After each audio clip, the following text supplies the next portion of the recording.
During the past hour, along with the themes of research and activism, you correctly noted that there needs kind of be a parallel stream about communities and social support. And lo and behold, that's the theme of this upcoming hour. So without further ado, I'd like to welcome Palomi and Kurade to present their work about microaggressions and more.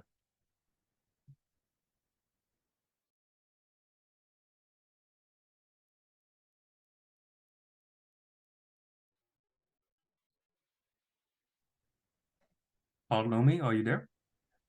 Yes, I'm here. Can you all hear me? Yes, we can hear you. Yeah, just a moment. Yes, I'm going to present about our proposed study. And before that, I'd like to introduce myself. I'm Palomi Kurade, a Master's of Applied Psychology student at the Central University of Andhra Pradesh. And my work mainly studies internalized stigma, discrimination experiences, and interpersonal relations among the SGM communities, sexual, gender, and minority communities. So our proposed study is about how the associations of binegativity, microaggressions, and social support among Indian bisexual women.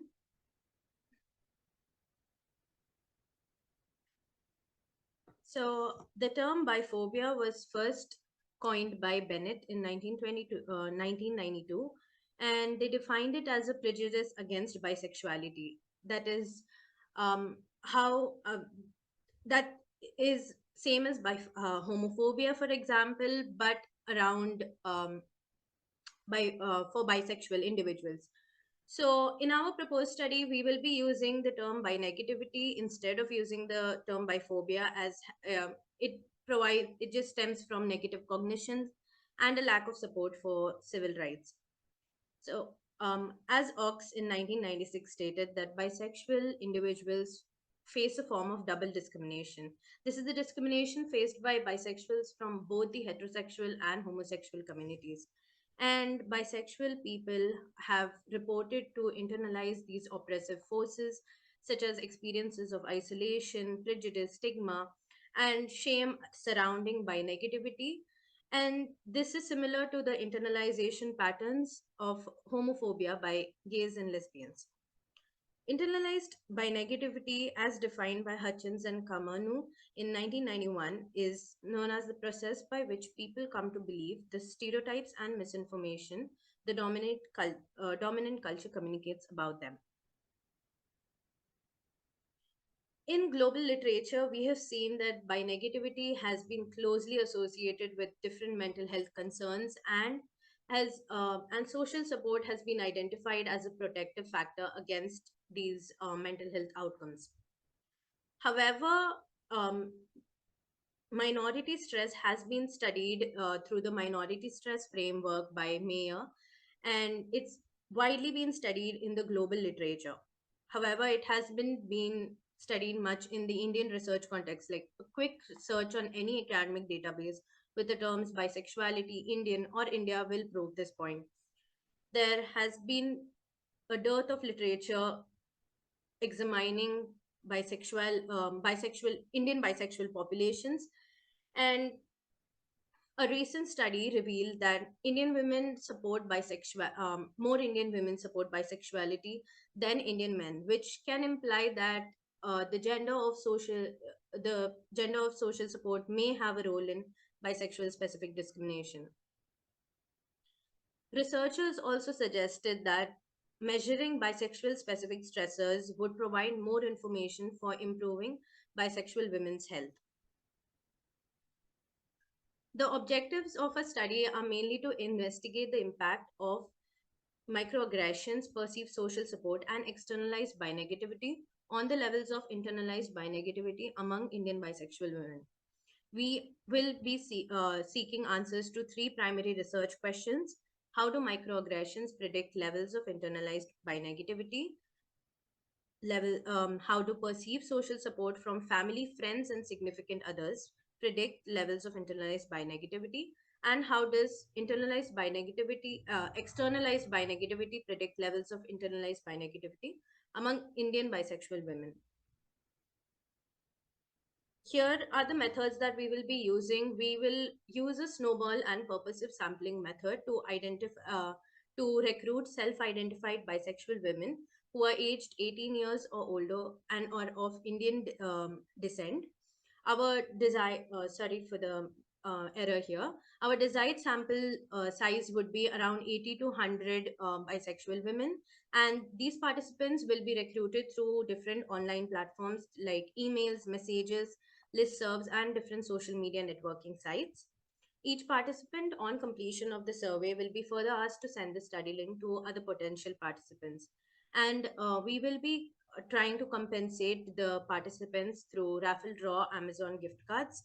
And we will employ correlation and linear regression analysis to analyze the data. We will be using mainly four measures to measure our four variables. The bisexual microaggression scale for women. It is a 38 item measure that will assess the microaggressions against bisexual women. And this is done over 5 dimensions: dismissal, mistrust, sexualization, social exclusion, and denial of complexity. Um, the multidimensional scale of perceived social support is a widespread scale.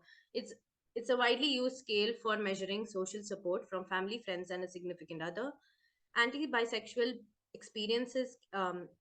anti-bisexual experiences scale by Brewster is a 23 item measure which will be assessed twice to understand the individual's experiences by negativity from number one, lesbian or gay people, and number two, heterosexual individuals. So we understand externalized by negativity from both populations as perceived by the bisexual woman participant. And finally, internalized bi negativity would be measured through the internalized bi negativity subscale of the bisexual identity inventory. This is a 5 item measure which uses a 7-point Likert scale. I'm sorry for the error again. Um, these are our expected results that based on the previous literature, the global literature, we expect that increased microaggressions will positively predict internalized bi negativity. Increased externalized bi negativity will positively predict internalized bi negativity, and high perceived social support from friends, family, and a significant other will negatively predict internalized bi negativity. Um, I have a few questions to the audience. Since I am an early career researcher, I would like to know the audience perspectives on this research, this proposed study. And here are the few questions that I have gathered. We are thinking of adding a qualitative aspect to this study, and I would like to know what are some questions that we could ask the participants to understand their internalized bisexuality experiences.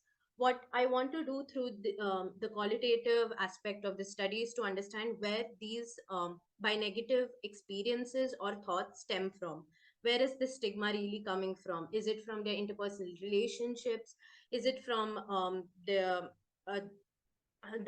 public, the societal perspectives? Is it from news, media, or social media? Where is this actually coming from? What other variables do you think we should be exploring, and what is your overall experience of or perspective of our proposed study? Thank you.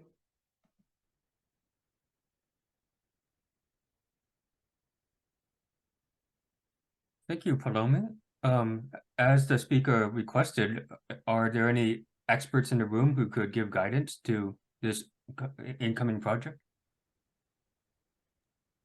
I'm wondering, like, when you assess this external cause of support or increase of bi negativity, where is the influence of, like, for example, first bisexual representation? Because there's many people, when you ask them if they had any microaggression, they will like just minimize or doesn't remember or will not be exposed, and still they would have internalized bi negativity. So I'm wondering, maybe you can also assess if they had like positive or negative bi plus figures in their life, in media, stuff like that.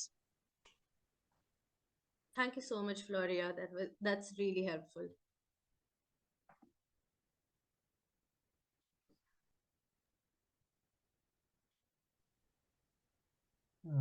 Okay, I believe Ellen has her hand raised. Yeah, hi, thank you so much. That was a really interesting presentation. I am working on bi+ mothers, or a study on bi+ mothers using mixed methods, and I'm actually using two of the same measures as you. So I'm also using the anti-bisexual experiences scale, both of the subscales, so measuring discrimination from queer people and from heterosexual people as well. And I'm also using the same scale for the social support measure. I wondered if maybe I missed it. Sorry, I was trying to quickly eat dinner while I was listening to your presentation. Are you using the LGBTQ community connectedness scale, which was developed by Frost, who's worked with David Frost, who's my supervisor? He's worked a lot with Maya on minority stress theory, and I wondered if you thought about including a measure of kind of LGBTQ community connectedness as well. Yeah, so I thought about LGBTQ connectedness, and yeah, I know of that scale. But since this would be like as I said, there's very less research conducted in this area. I'm not sure if I first want to explore and understand what type of resources they have. Maybe I want to first ask through the qualitative experiences. But yeah, maybe I will check into how I can incorporate the LGBTQ connectedness scale, because that would be interesting if if they have any connectedness with their community at all, or if they have resources to, or people from the community. So that would be helpful. Yeah. Thank you so Yeah, much. thanks. It's a really interesting study. I'd love to talk to you about it more, so I'll send you an email instead of boring everyone with 1 million questions. But yeah, no, it's Oh, really no, interesting research. absolutely. Yeah, yeah. Please do send me an email. I'll just drop it down here. It's easy to copy that way.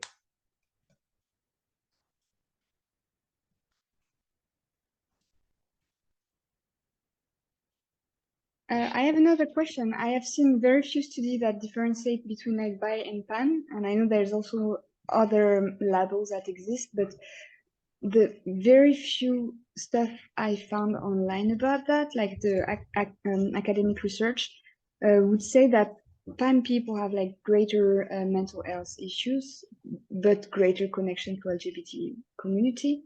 So I'm also wondering if you want to discriminate between different labels in your study. Okay, right. So you'd you'd like for me to include pansexual, like the complete bi plus spectrum. Is that what you're speaking about? Yeah, because it's like for me, I'm wondering what would make pan people being more affected by biphobia and by negativity. So this type of studies can also say, okay, this is maybe not the label, but the way this group interact with, I don't know, with the community Yeah, or stuff yeah. like that. So I'm like wondering if there is if there is a way for your future participants to like say if there are what label they use to identify Yeah. with, Okay, and yes, if that maybe is there a is good. maybe there is no impact, maybe there is, it's just like something that I'm wondering right now. Yeah.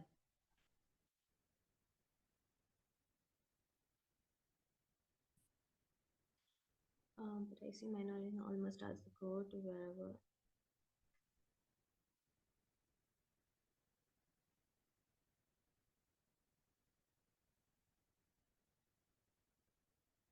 Yes, Hugo. I mean, the minority stress has been the main crux of explaining any mental health distress that the people from minoritized populations experience. I do want to also include the intersectionality theory to understand how these experiences can be different for different people, because we are including almost two or three identities are coming at play here, minority identities, like uh, the it's the first one is bisexuality and the second one is a woman. So these both are minority identities that can be intersecting to inform different experiences of that people go through. So yeah, I am thinking of I am looking at intersectionality theory to understand this more. And yeah, minority stress theory has only mainly included mental health experiences, leaving out majority of the social experiences that individuals have. And it focuses on the different mental health outcomes. And we do need better perspectives, or better, an extension of this framework, for example, to include the different intersectional and social experiences. Because there's not only, it doesn't only affect the mental health of individuals, it also affects their lives, their um, how their interpersonal interactions are, for example.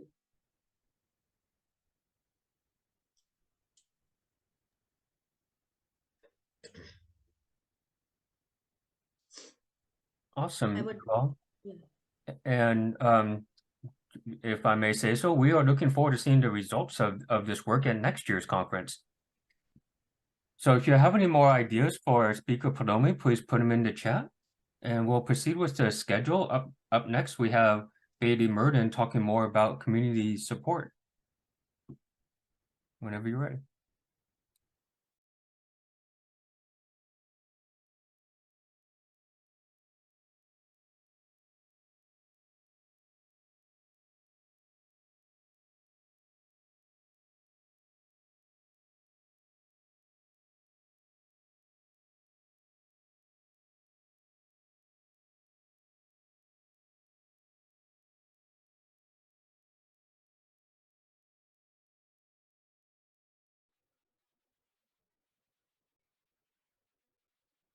My apologies, I might have given Beatty a certain time. If there's another question for Palomi, please feel free to ask.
I'm happy to jump in with another question unless anyone else has something that they want to say. Obviously, my focus is on bi plus mothers, so I'm interested, are you going to ask the people who complete your questionnaire if about like their kind of family structure, if they have any children, and would you run any kind of comparisons between women without children and women with children? That is quite interesting. I mean, for to be honest, I haven't thought much about these different demarcations. The demographic demarcations, like how different they can be with people with children or not. So that can be interesting to ask. Through the qualitative aspect, is at least, and including it in the demographic questionnaire would also help, I think, to, because I want to grab as much as I can from this study. And since this would be like the first study that will provide insights into the bisexual experiences of women from India, so getting as much from one study would help a lot. And yeah, I will include that in my study too. Thank you so much for this. Yeah, no, I think it's really interesting, and I think it's often I think people have a list of demographic questions that they tend to ask, kind of age, gender, sexual orientation or romantic orientation, sometimes stuff like partner gender or the gender of people's partners, but they don't tend to ask about kind of family constellation or if people have children. So I think it'll be really interesting, and it's just one question and then you can run some kind of between group comparisons, so I think that would be really interesting. Yeah. Have you found any such results through your study, or are you in the process? I'm still doing my data analysis right now, so I'm very much in the headspace of statistics, which I'm more of a qual researcher than a quant researcher, so that's interesting. But I'm still doing these kind of group. Well, I only have mothers in my research, but I'm doing some between group comparisons as well. Like Floralie was speaking about between people with different identity labels, although this is sometimes quite complex because obviously we know that people sometimes identify with multiple labels. So I can't really do these kind of bi-pan comparisons in the same way that some research seems to have been able to make those comparisons. I think it's a lot more blurred, and often people seem to have multiple labels. So I don't think I can do the kind of between group comparisons based on kind of label choice, but hopefully I can do some comparisons based on kind of family structure, in terms of the genders of people's partners, and make comparisons between people who are in kind of visibly queer relationships and those who are in heterosexual appearing relationships. Okay. Yeah, that does sound very interesting. What's That not going to be kept, sorry, didn't mean to interrupt you there. no, yeah, I was just saying that it's interesting, and thank you so much for this perspective. I will include that. Yeah. Okay, thank you. What's not going to be captured in the YouTube recording is this wonderful chat that has been going on. A lot of people sharing desires for studies like this in intersectionality. And I'm glad that you all are inspiring each other. Later on, if you need a copy of the chat, we might be able to save that as well. Meanwhile, I believe we have Bailey back from an internet hiccup. Are you ready to go? Yes, every time that you're ready to do something, your internet's like, who is she? But I'm ready now, and I'm glad to be back with all of you. So if I can, I'm going to share my screen. Okay, there we go. So hello again. I don't know if new people have jumped on. My name is Bailey Merlin. I am a bisexual activist and author. And today we're talking about the invisible weight of BRAC, the importance of bi+ community support. And it is a subject very near and dear to my heart, and I imagine to many of you as well. So I just kind of want to start off with this really good Lord quote: without community, there is no liberation. And something that many of us bi+ people feel is this in-between stage. I am bisexual, and sometimes that feels really awesome, and I know who I am, and I have a lot of bisexual friends, or I don't fit in with straight people, I don't fit in with queer people, and it's hard for me to know where I go. So this piece I wrote was based on a series of 40 interviews I did earlier this year, talking to bisexuals from around the world, but primarily in America, asking them about their experiences as bisexuals and as bisexuals in healthcare. And what I found was really, I'll say interesting, but I mean disheartening. But I just want to say that, you know, bisexuals in the United States represent 58.2% of the queer community, right? That's 14 million people. And if we all collected in the state, it would be the state of Pennsylvania, which is the 4th largest state in the United States, just for context. And we would be a swing state, you know what I mean? So why are we invisible? If there are so many of us, why are we invisible? Well, as we've, learned today, it's a lot of compounding factors, but I think most importantly to talk about is the fact that we're poor. We just have no money. We are chronically underfunded, historically underfunded, marginalized. Again, this is United States focus. That's what I had the data on. Of the $200 million philanthropic dollars, that's not government dollars, or donated to LGBTQ+ organization, about 1% of it went to bisexual specific funding. If you break it down, it's like 2 cents per bi+ person. What am I supposed to do with 2 cents? So that's kind of what is at the heart of this. As I was going through these interviews and learning a lot of things about their experiences, I realized, oh, you don't have a place to go because there isn't one. And there isn't one because there's no money to build it. So what do bisexuals get with their 2 cents? I don't know, you put it in the chat. What do you think What do bisexuals get with the underfunding? It's gonna be tongue-in-cheek if you want to. You could be serious. The only way I get through this crisis is laughing. That's right, lack of resources. I didn't realize nothing would be so expensive. 2/5 of a Swedish raspberry candy, day-old donuts, okay. See, at least we're funny, right? Like that's the really what we've got going for us. Okay. So the question in these interviews became, okay, well, you're not getting anything. What do you need?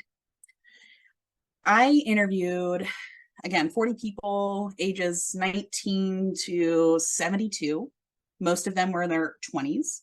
Most of them were lower income.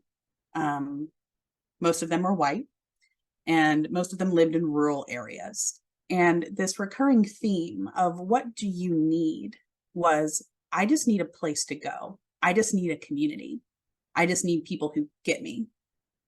The bar is so low. The bar is so low, it might as well be in hell, right?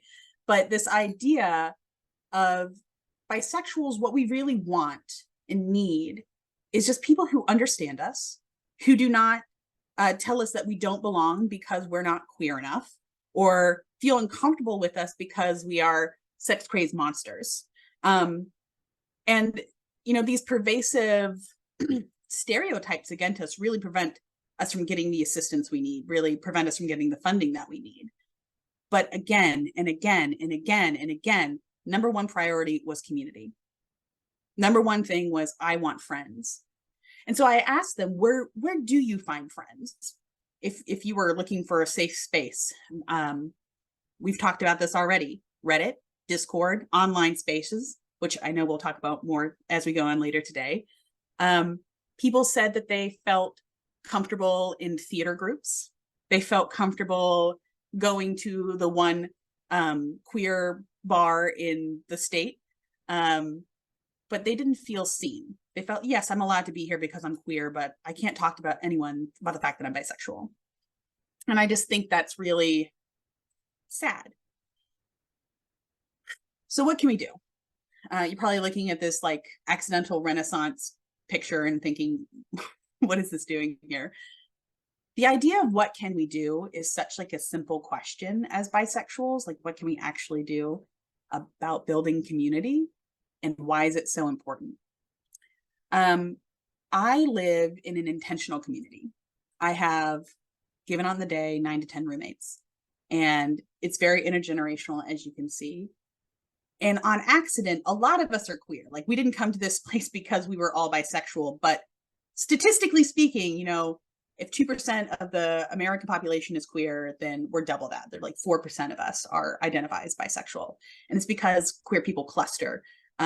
This idea that without knowing it, we are attracted to one another because we identify each other as safe spaces. So clustering as a person, like, what can you do? Seeking community support online to start, trying to find local meetups, trying to find community members that you really resonate with, because bisexuality is not a monolith and not everyone is going to be your best friend. That's important to know. But this idea that you have to be intentional with your time and space and energy to say, I'm looking for community. No one is going to build it for me. Like, there are communities out there, there are community organizations out there, but if you live in Montana and there are no queer resources at all, regardless of bisexual resources, what are you going to do? So I really want to open this up to discussion. I don't want to be me talking at you, but I'd like this to be a brainstorm session for how can we build community as bi+ people from around the world, from different levels of socioeconomic status, profession, whatever it is. What can we do? Because community is so integral to our health. That's why bisexuals are sick, because we don't have the same safety net that other queer communities do, because we're so dispersed. What do we need to do as a collective? And if you haven't already, like, please follow me. Like, community starts with 2. And I just like want to put these slides away though, because I want to hear from you. What are we doing as a group?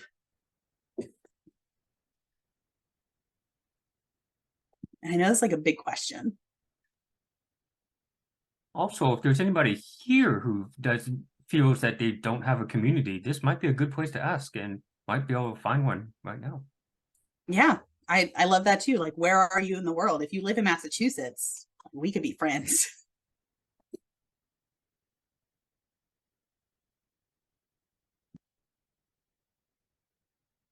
Yes, Hugo. Yeah. First off, we have a great community of bi plus men on the Discord that's affiliated with r/bisexual men.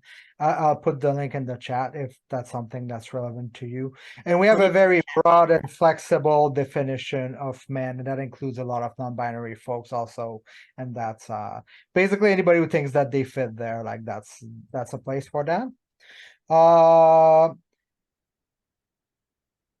I've talked about it earlier when we're talking about like a French activism. It's really a struggle here in Montreal, connecting French-speaking bi plus folks, especially if they don't speak English. It's really hard to find the people, to reach out to them, to create an online space where they can gather, because for a lot of people, online space is the first step. Because it's safe, it's easy, it's accessible, pseudonymity is a possibility. They don't have to worry about explaining where they're going and stuff like that. But it's been a struggle here. And I don't have the best answer, except that I'm a bit critical of the idea of bi visibility. Because I think it was basically a strategy of the gay and lesbian movement that got copy-pasted on the bi movement without looking at our inherent barriers to visibility. As somebody said earlier, visibility is not a binary. You're visible in different ways to different people in different contexts, and we need to complicate that. But also, I think that community means being able to reach out to people who can't afford to be visible and still give them a way of connecting. And activism also means being able to reach out to people who can't come out of a closet, who can't afford to be visible, but finding a way of building power with them. But Absolutely. That's my 2 cents. You see, that's all we have. Like the 2 cents, I could just give it away. Lynn. Thank you so much, Bailey. That was really awesome. I think for me, what stands out with building community is that I am very passionate about dispelling this myth that bisexual women are in any way, shape, or form privileged, and that it is a privilege to be passing to the extent that I mean, I don't really know what that means, if I'm super honest, because I've heard it said so often, and I find myself often arguing with people, just kind of going, so it's a privilege to be fetishized? ? And I do struggle a lot with the rhetoric of there are all these like bisexual women are way more acceptable than bisexual men, to the extent that I find a lot of difficulty with research for bisexual women done. And I think that that's really important to highlight too. I find myself often trying my best to align with fellow women identified people to be able to build that kind of support net and actively support each other in our own health journeys and community journeys.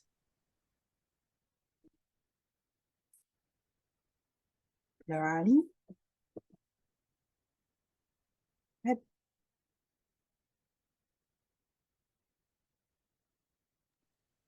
I'm sorry, there's like noise in the background. Regarding the question of community, is also a question that is like very important for me.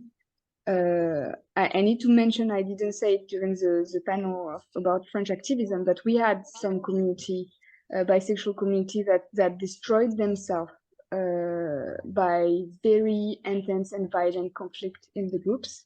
And so we had like community created, and like 1 year or 2 years later, everything was finished because they were wanting to kill each other.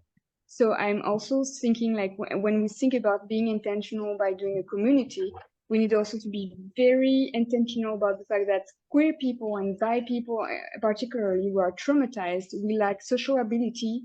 We are very bad in regulating like conflict, and that this is like the very beginning of the journey is to assess how we will like handle disagreements, antisocial behavior. And we really need also to acknowledge that we will have to deal with bi people who are like antisocial, and that there are still bi people and still in community. So it's also like we need community. It will be very tough. I think this is a very interesting point that you bring up around how do we bring support to community members who do not react to community the same way that we do. Like, how do we bring resources to someone who might not want to be in a group? Like how, or actively engage on, say, a Discord. Not everyone likes to. And this is why, for me, I started this, this bisexual author group because I published a novel and I didn't have any writing friends or any bisexual friends. I'm like, there's probably a crossover there. And there was. And the variety of people who signed up are definitely fitting in those categories of active community member and lurker. Will never say anything, but I'm happy to be here. And for me, it's not nudging those people. If they don't want to engage, sometimes people just need to know that someone is there. Like if they needed something, hopefully you have cultivated a sense of inclusion and safety that they could reach out to you privately. But also, if there are other members in my community that are better suited or have more knowledge about something than I do, it's not about something I see a lot in queer communities is like this hierarchical situation where there's a boss and then there's the leader of the situation. And that's just not how I think bi+ community should be done, because it's so different for every person. Again, not a monolith. Does anyone this idea of how to run a community is so interesting to me, because you have these conflicting things around burnout and making sure there's space for everybody. But yes, thank you for bringing that up. I think it's really important to talk about. Hugo, you have your hand raised. Yeah, community is complicated. Community is messy. I think we tend to talk about it in very positive and rosy terms, but there's power dynamics in community. There's hierarchies that form intentionally or not. For us, we have emotional injuries around the idea of community, because we've often been rejected from community or ended up ostracized in one.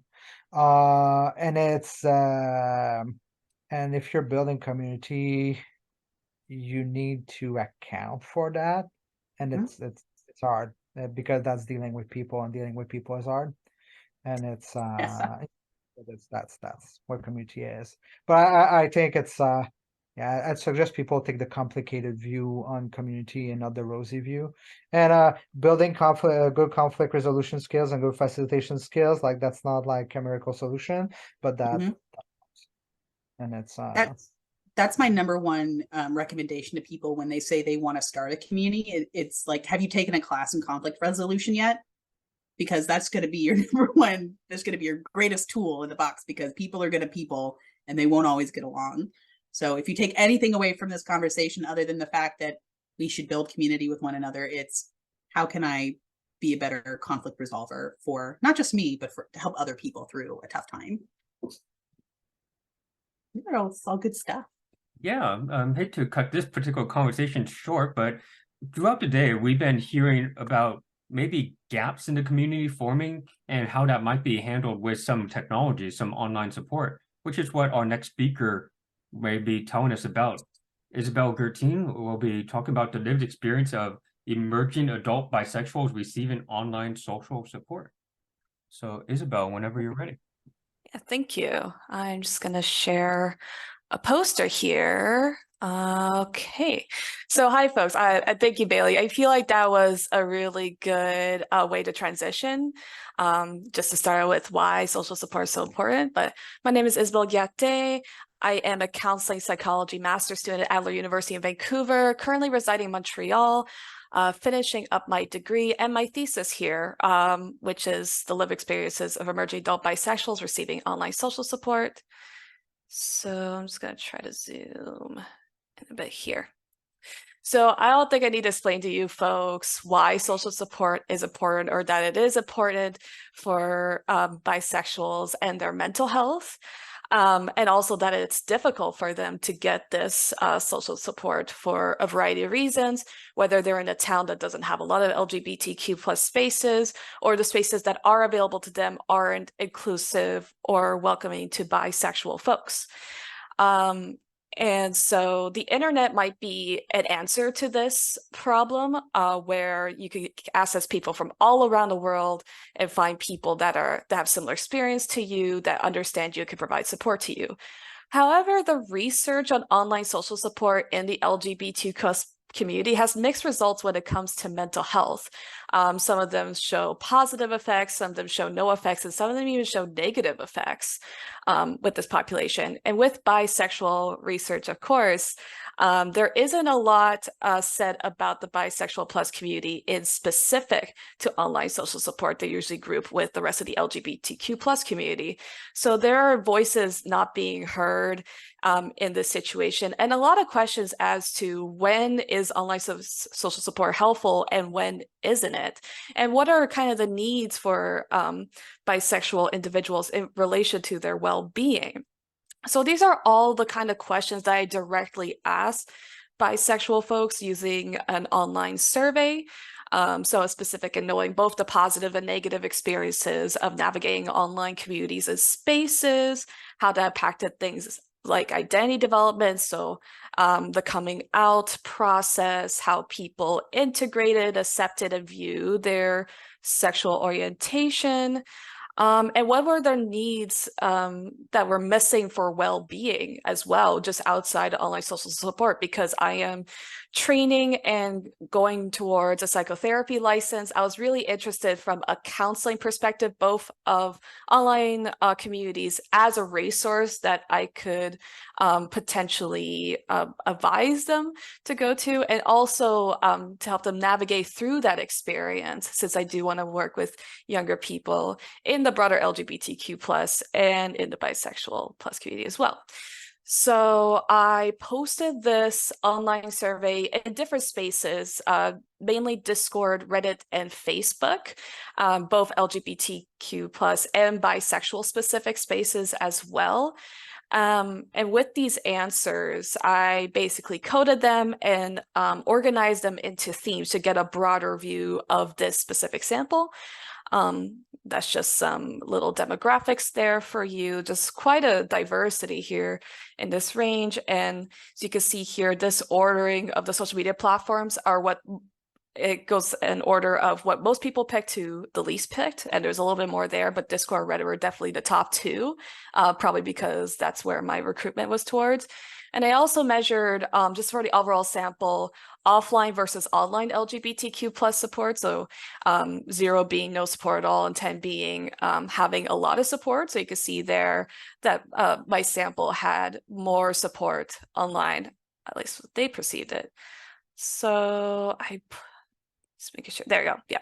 So I kind of put this in a map to kind of show you how the themes kind of interacted with each other. So one of the important things was that the internet provided them access to people, information, educational resources, and just positive representation of bisexual folks that oftentimes in their in-person environments they would have not gotten. And this was thanks to the tools that were available online, where people can choose what information they put on their profiles, where they kind of express their sexual identity, where they don't express their sexual identity, just in a way to kind of try to avoid harm and discrimination. So that's why that accessibility was so strong for them, was these tools are available to them.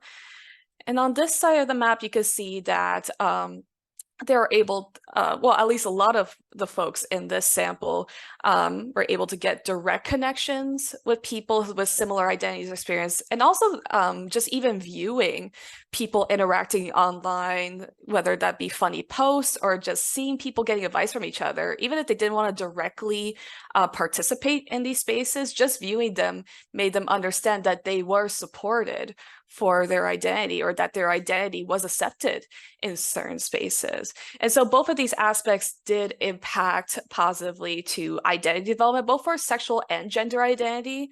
As you can see here, a lot of our sample did identify as trans and other gender diversities.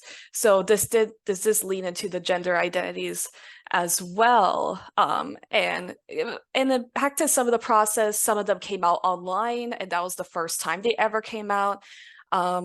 And sometimes this lead all the way to acceptance and integration of their identity. Some of them lean to come out in person, some of them staying on the online platform, but it did have some positive impact for a lot of the folks in this study to development. And some other folks did not have as positive an experience.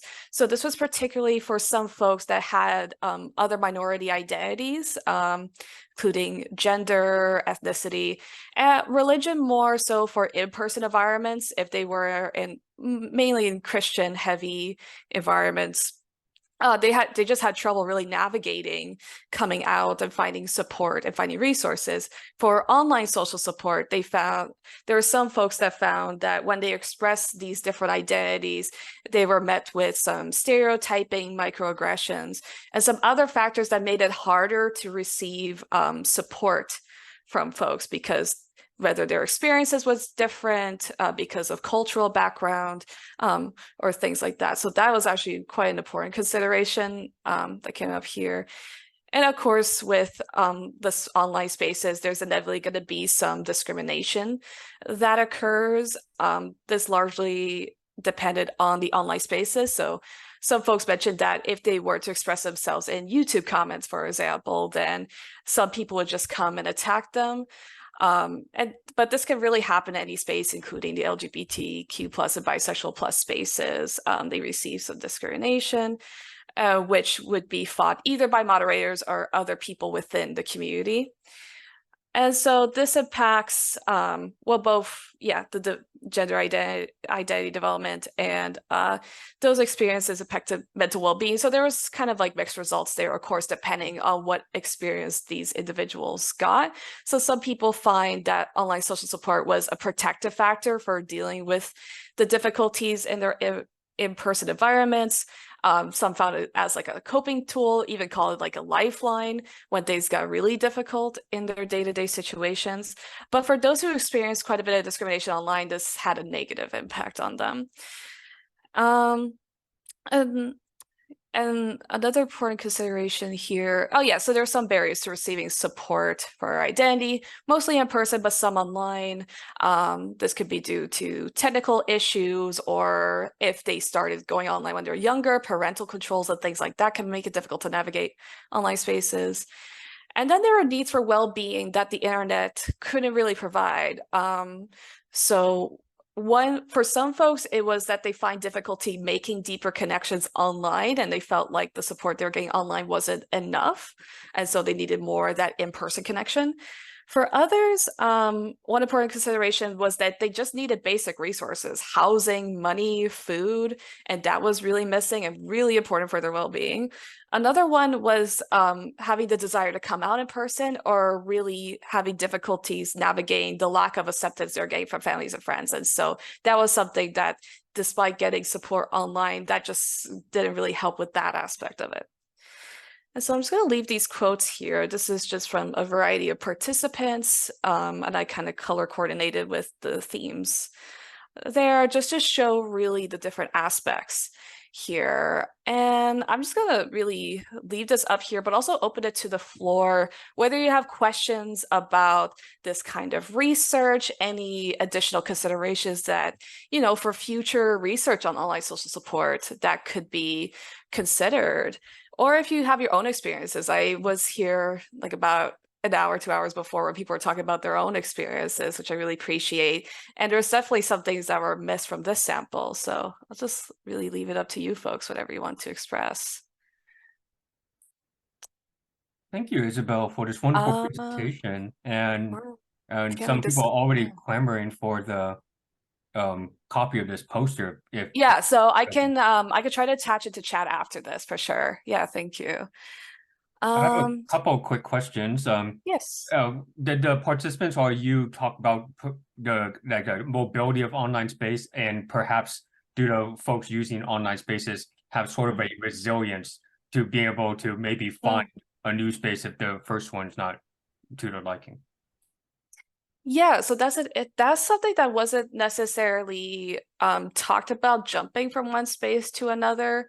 But it seemed like a lot of folks in this study did eventually find spaces that were suited for them. Some even mentioned like starting out in bigger online spaces and then kind of making their own smaller communities. So so they're able to connect with other people better. But yeah, definitely it seems like, because some people started this when they were a teenager, and I collected data from people at ages 18 to 25. So this is a long for some people, this is a long history of trying to figure out what works for them, or what doesn't work for them. But absolutely, there's a lot of resiliency that comes from just reading these experiences for sure. And I see a question in the chat here. Vicarious discrimination, witnessing others discriminated against all. Yes, so that was something that people definitely talked about, that if they weren't discriminated themselves, they did see other people in their spaces being discriminated against. And so some people felt the need to kind of go and defend that person, or they saw other people go in and either ban the person or just try to interact in a way to defend that person. So yeah, that was something that quite a few participants did talk about as well, and could be something that might negatively impact their experience.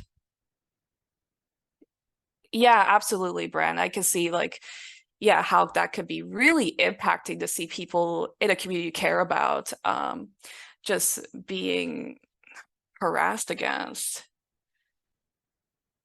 Yeah, thank you, Hugo. Yeah, so physical presence, that's definitely an important aspect for the effect of well-being for sure, because just having that more physical contact there. And my participants did talk about how they were missing really having like romantic relationships would be good for their well-being as well, just having that deeper, closer connection.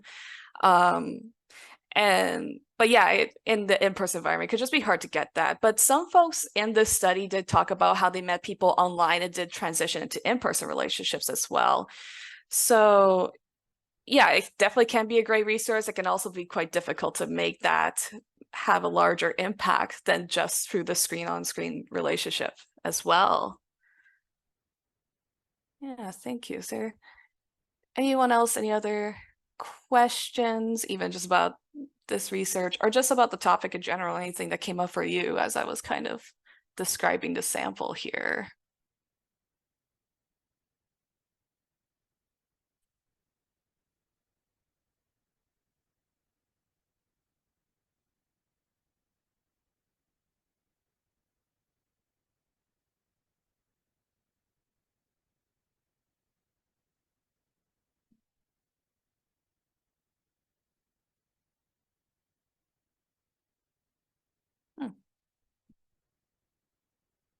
I also thank people who put like resources in the chat. I am keeping, I hope it's okay that I copy paste those, because I do, as a future psychotherapist, I think it'd be good to have more of those specific online resources for like the bisexual men one, for example. That's great.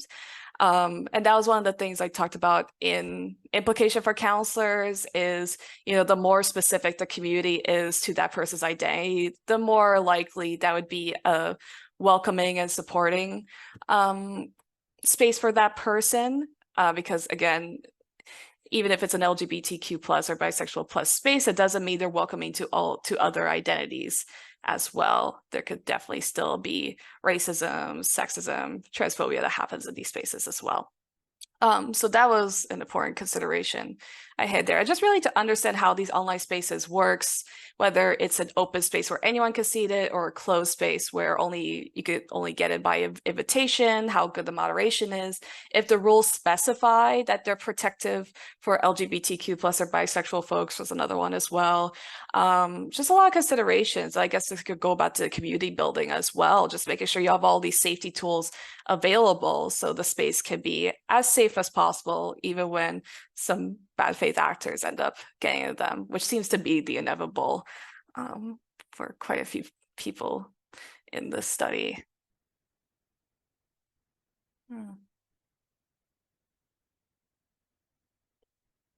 Yeah, thank you, Brent, for sharing that. Thank you for sharing earlier about that too. Yeah, thank you so much. It's definitely an important resource, and I think it's definitely important that we continue to build these communities and to have access to these resources. But I think it's also important to know when it might not be helpful, or from a counselor perspective, when we might need to switch our work to something else outside of just social support, really, and to really consider all the situations, identities that person holds, and not just to focus on the bisexuality specifically.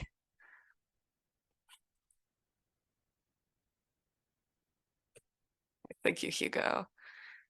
MIRC, I don't know what that is actually. You might have to Internet relay chat. It's like the first like chat thing Oh, yeah, okay, I'm showing my age here. I'm so sorry. back in 1995. Okay, yeah, that's why I'm showing my age. Apologies. Well, yeah, it's great that there's been access since 1995. Yeah, that is great for sure. I'm gonna stop sharing here, and I'm gonna try to upload this poster. I'm gonna also put my email address if anyone knows, because I do want to post an article specifically for counselors related to this results. If anyone knows a place where I can post that or submit an article, please let me know. I don't plan to do peer reviewed because that's just a lot of work and I'm transitioning out of academia. But if anyone has some spaces, please let me know, because I definitely would like to get these results out there to professionals. Hey, thank you, Isabelle. Thank you, all our speakers. One of the themes I believe you touched upon along the way was some bisexual folks are thinking about seeking out a romantic partner. And that is going to be the theme for our next hour. And I'd like to